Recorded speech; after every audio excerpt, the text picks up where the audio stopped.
A partir de 1938, en una atmósfera próxima al desarrollo de la Segunda Guerra Mundial, Chile aún padece de una serie de problemas que proceden de la miseria extrema del pueblo chileno.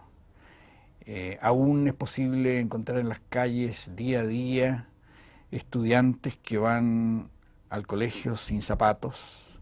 gente con sueldos muy bajos, alcoholismo,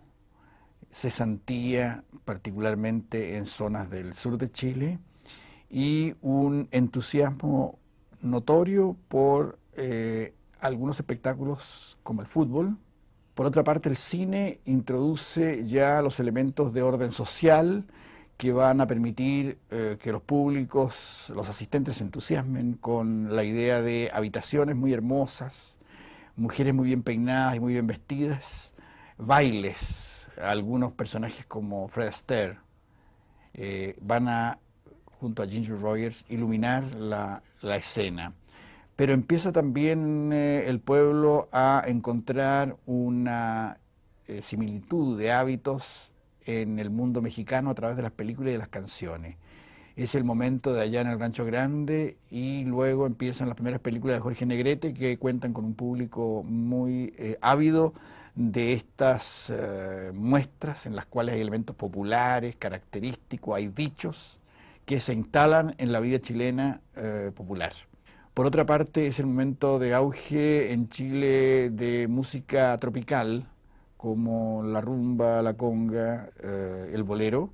y también la presencia de los tangos. El tango es un modo de sentir profundamente lo que pasa en la vida y en la historia, y se convierte en un baile en el cual se reencuentra el hombre con la mujer a través de un culto de las imágenes del recuerdo, de la nostalgia, del barrio, de la infancia, del verdadero amor o del fracaso. Hay en ese momento un interés manifiesto por las revistas. Es una época en que se leen muchas revistas. Comienza la revista Estadio como culminación de la revista deportiva. En la revista Vea la gente se entera de lo que pasa tanto en los crímenes que se cometen como en los asaltos. La crónica roja está en la revista Vea. Y Ercilla empieza a divulgar las noticias internacionales, el final de la Guerra Civil Española, los instantes previos a la Segunda Guerra Mundial, los conflictos económicos en Latinoamérica, el surgimiento de dictaduras. Hay toda una muestra muy amplia. Los niños más bien se dejan llevar a la matiné los días domingos, están sometidos a un presupuesto que podríamos llamar hoy día de guerra, o no reciben de sus padres el dinero de manera tan generosa como hoy día. Hay sobre ellos un control bastante riguroso. Se plantea el problema de que si suben los radicales podría producirse lo mismo que en España, y muchos sacerdotes y muchas religiosas piensan que los comunistas van a enseñorearse en Chile con el Frente Popular y por lo tanto va a haber asesinato, incendio de iglesias y ataques frontales a ellos y a lo que ellos representan. Se piensa que el clima está difícil, dado que en el 5 de septiembre de 1938, antes de las elecciones, han sido muertos por la policía una serie de jóvenes nazis que estaban rendidos y que van a dar al Seguro Obrero, donde se comete el famoso asesinato masivo del 5 de septiembre del 38, lo que va a variar el número de votantes que se van desde el nazismo a votar por el Frente Popular, con lo cual evitan que el candidato oficial que representa a la derecha, Gustavo Ross Santamaría, ministro de Hacienda del presidente Alessandri, logre el triunfo que se esperaba fácil antes del 5 de septiembre del 38. El Frente Popular se constituye a partir de acuerdos europeos de los partidos comunistas, de generar frentes amplios que puedan reunir a todo el grupo de izquierda y obtener así el gobierno mediante vía democrática. Esto ocurre en España, ocurre en Francia, y es una manera de anticipar la preservación de la democracia a través de una elección que cuente con el apoyo masivo y crear también un gran frente democrático capaz de oponerse a las posibles avanzadas del nazismo y del fascismo que en ese momento representan el gran peligro para la democracia. Es así como en 1938 triunfa en las elecciones don Pedro Aguirre Cerda, un hombre moderado de origen radical que venía participando en la política desde 1910, que había escrito dos importantes libros, uno sobre el problema agrario de Chile y el otro sobre el problema educacional de Chile, que era cuerdo, reservado, inteligente y capaz de generar un eslogan que convenciera a las personas del apoyo que necesitaba para cambiar la faz del país. Y es así como dos grandes temas van a ser los que va a canalizar en su gobierno. Uno es el problema educacional y el otro es, en el fondo, el problema de la creación de un organismo capaz de dar empleo y generar una industria chilena. La mayor parte de la industria era extranjera. Los productos que se consumían en Chile eran extranjeros. Con el ascenso de Aguirre Cerda se va a crear, y el apoyo del Frente Popular, se va a crear la Corfo, que es la gran usina, la gran fábrica de ideas nuevas que en ese momento el país registra y que permite cambiar las condiciones de vida. Comienza a generarse la idea de una política económica mucho más redistributiva, llevando a cabo la conquista de lo que podríamos llamar hoy día salario mínimo, la conquista de un sueldo vital y el pago de las asignaciones familiares en niveles insospechados. Hoy día las asignaciones familiares parecerían tan generosas que nadie lo creería. En ese tiempo a la gente con un sueldo vital, más 3 o 4 cargas familiares, podía duplicar su sueldo. O sea,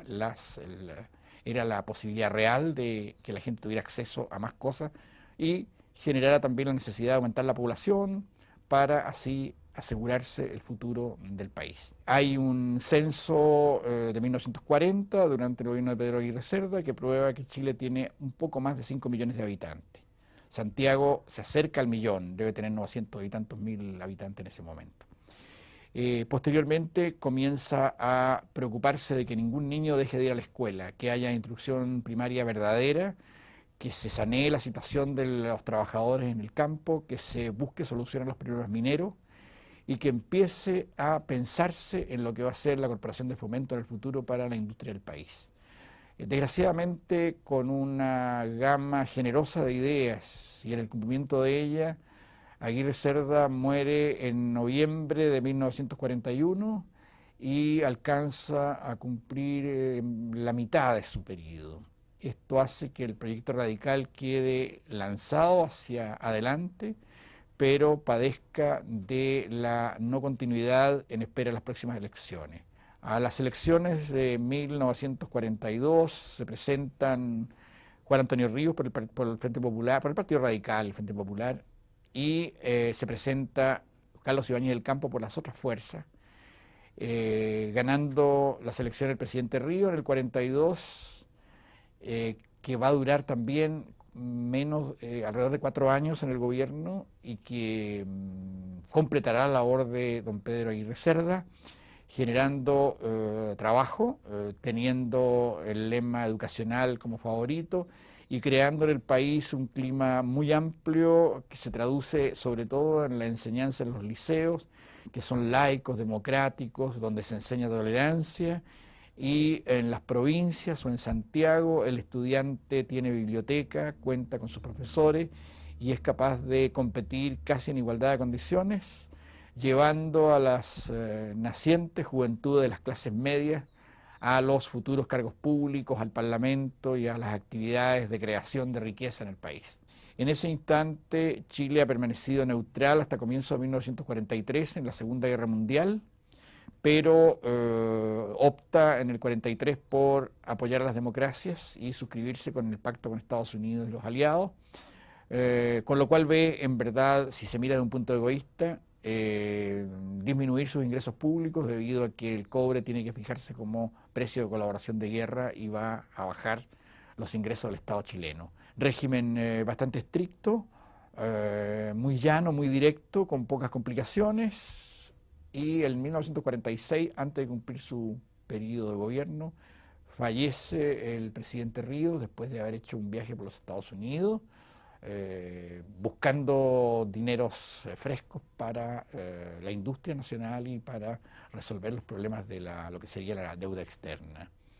El 46 es un periodo, el año en que muere el presidente Ríos, es un año de auge del cine chileno, se ha creado Chile Films poco antes con aporte del Estado y hay innumerables películas, no menos de 12 o 15 películas en un periodo muy breve, a alto costo, que finalmente por mal manejo nacional, por esa imprevisión criolla, va prácticamente a la quiebra y se lleva capitales, funde capitales importantes que pudieron haber asegurado al cine chileno de hoy una notoria inserción en el mercado mundial del cine y además en el espectáculo mundial, favoreciendo las iniciativas de los creadores. Con la promesa y el apoyo muy fuerte del Partido Comunista, Gabriel González Videla obtiene el triunfo en esas elecciones y pretende llevar a cabo la faena final, él no sabe qué final porque no va a haber otro gobierno radical, de término de construcción de las grandes usinas, de las grandes fábricas, de la empresa de los minerales, del carbón,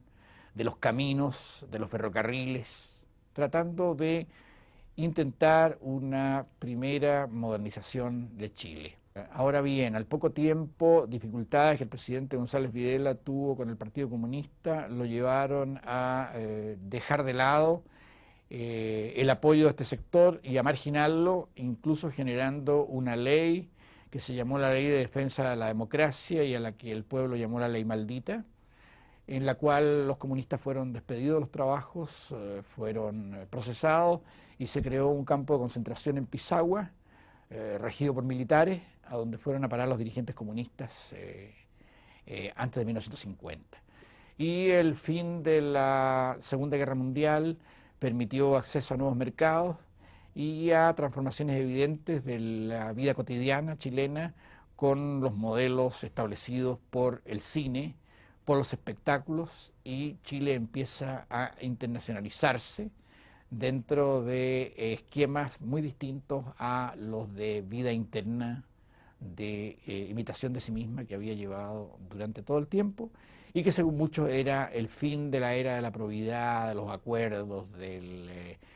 las buenas normas, de las costumbres adecuadas en lo político, de los pactos. Lo que en el fondo en parte es verdad y en parte es un juego de ilusiones producidas por aquella idea de que el pasado siempre fue mejor que el presente y que es una de las ilusiones políticas que a veces mantienen a los pueblos sin robustecer su futuro.